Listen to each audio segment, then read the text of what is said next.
Hello friends, இன்றைக்கி simple and டேஸ்டியான வாழைக்கருவாடு தொக்கு தாங்க பார்க்க போகிறோம். வாங்க எப்படி செய்கிறதுன்னு பார்க்கலாம்.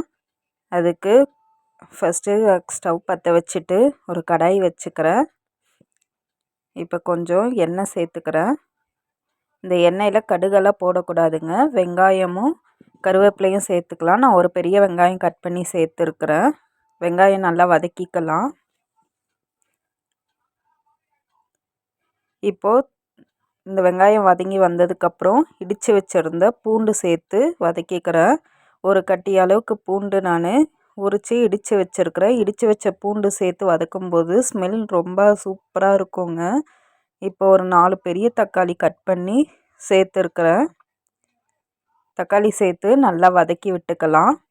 கிரேவி எந்த அளவுக்கு வேணுமோ அந்தளவுக்கு தக்காளி சேர்த்துக்கலாங்க.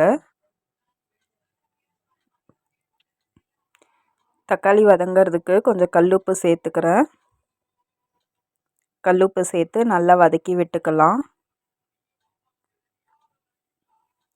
இது கூட கொஞ்சம் மஞ்சள் தூள் சேர்த்துக்கிறேன். 1/4 ஸ்பூன் அளவு மஞ்சள் தூள் சேர்த்து நல்லா வதக்கி விட்டுக்கலாம். தக்காளி எல்லாம் சுருண்டு வதங்கி வந்ததுக்கப்புறம் ஒரு 10 நிமிஷம் ஊற வச்சுருந்த கருவாடு நல்லா தேய்ச்சி கழுவி க்ளீன் பண்ணி வச்சுருக்கேன். இதை சேர்த்துக்கிறேன். இப்போது கருவாடு சேர்த்து நல்லா மிக்ஸ் பண்ணி விட்டுக்கலாம். இந்த தக்காளியில் நல்லா கருவாடு மிக்ஸ் பண்ணி எடுத்துக்கலாம். இது கூடவே சேர்த்து வதக்கும்போது இந்த ஸ்மெல்லு சூப்பராக இருக்குங்க. இது கூடவே ஒரு 2.5 ஸ்பூன் அளவு நான் மிளகாத்தூள் சேர்த்துக்கிறேன்.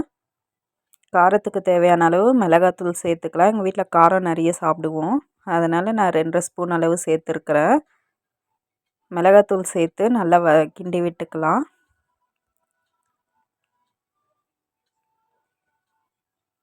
பாருங்கள், இந்த மாதிரி வறுத்து கூட நீங்கள் எடுத்துக்கலாம்.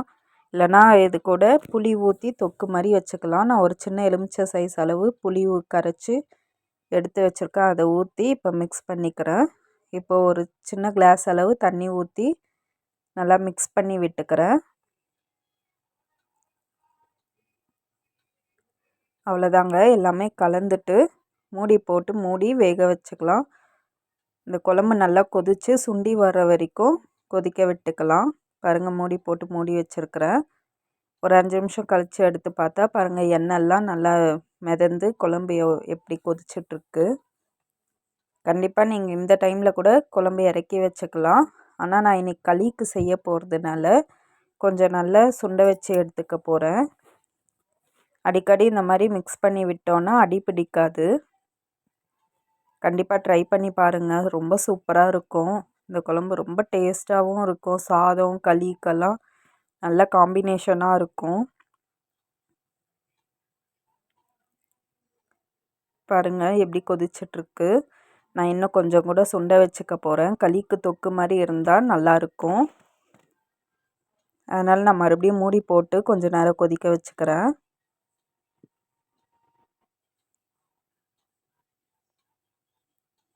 பாருங்கள், இந்த அளவுக்கு சுண்டி வந்திருக்கு. இந்த மாதிரி இருந்தால் களிக்கு நல்லாயிருக்குங்க தொட்டு சாப்பிடும்போது. அவ்வளோதான், நான் ஆஃப் பண்ணிக்கிறேன். இந்த ஸ்டேஜில்